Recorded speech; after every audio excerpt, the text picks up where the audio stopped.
Hello everyone, আসসালামু আলাইকুম। সবাই কেমন আছো? আশা করি সবাই বেশ ভালো আছো, সুস্থ আছো। তবে আমি একেবারেই ভালো না। এইটাই হচ্ছে আমার লাস্ট ভিডিও। এই ভিডিওটা করার সময় কিন্তু আমার একটু জ্বর ছিল, বাট এই ভিডিওটা করার পরেই হচ্ছে আমি টেস্ট করি, দেন আমার ডেঙ্গু ধরা পড়ে।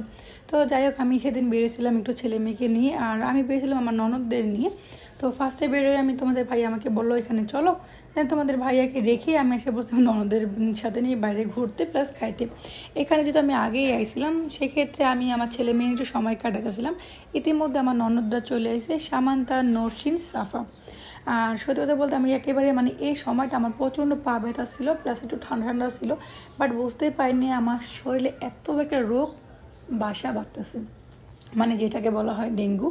তো যাই হোক, খুব সুন্দর একটা সময় পার করছি আমরা, কিন্তু পরবর্তী যে আমাদের সাথে এমনটা হইব সেটা আমি একেবারেই বুঝতে পারিনি। তো ইতিমধ্যে আমাদের নতুন মেহমান হচ্ছে সাফা চলে এসে, কারণ সাফাকে রাখে আমরা এসে পড়ছে, তো সেক্ষেত্রে এখন সাফাও চলে এসে। আমাদের বেচারি লিপস্টিক দিতে বুঝে গেছে। আমার মায় আইলো হেয়ার কোনো প্যারা নেই, আমরা হেয়ার ফল চিলি করতে পারি। আমরা ইয়ে গিয়া আমরা খাওয়ার সময় যে ব্লগগুলো করতে উল্টা শাকটু পেতেছিল। আমরা কি খালামণি শাকগুলো নাম একটু পাঠিয়ে দিয়ে আমরা দুজনে গেছি।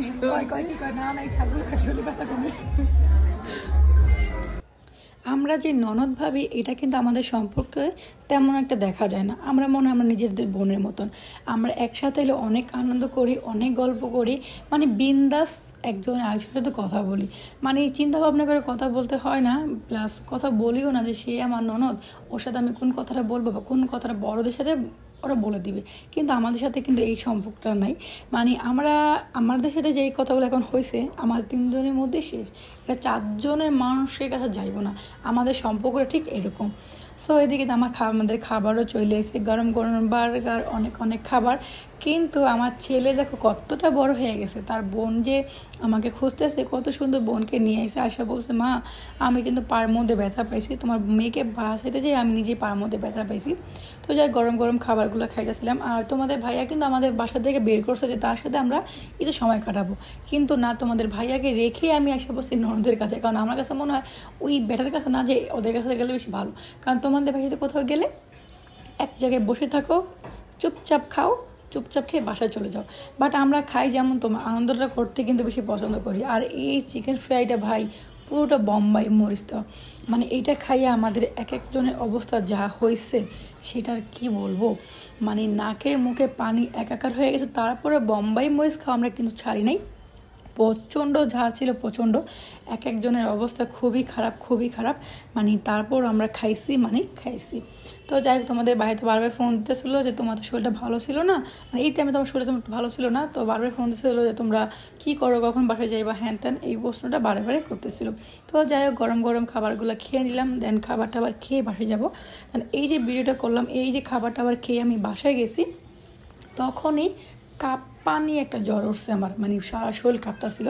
দেন ডেঙ্গু টেস্ট করার পরে আমার ডেঙ্গুটা ধরা পড়লো। তো জানি না ভাই, ভাগ্যে কি আল্লাহ লেখছে, একমাত্র আল্লাহ তাআলা জানে। তো যাই হোক, এখানে বসেছিলাম, আর আমরা এই যে চিকেন ফ্রাইটা বোম্বাই মরিচ বা নাগা চিকেন ফ্রাইটা খাওয়ার পরে আমাদের চোখে মুখে পুরা নাজেহাল অবস্থা। জাস্ট দুটা নিয়েছিলাম, দুজনে দুটা নিয়ে তিনজনে ভাগ করে খাইছি। যদিও সাফা অল্প একটু খাইছি, আমিও অল্প একটু খাইছি, আর একটা পুরোটা খাইছি সামান্তায়। আর ও ঝাল খাইতেও পারে। আমাদের মুখে রিয়েকশন দেখছো, এই ঝালগুলো খাই আমাদের যা অবস্থা হয়েছিল।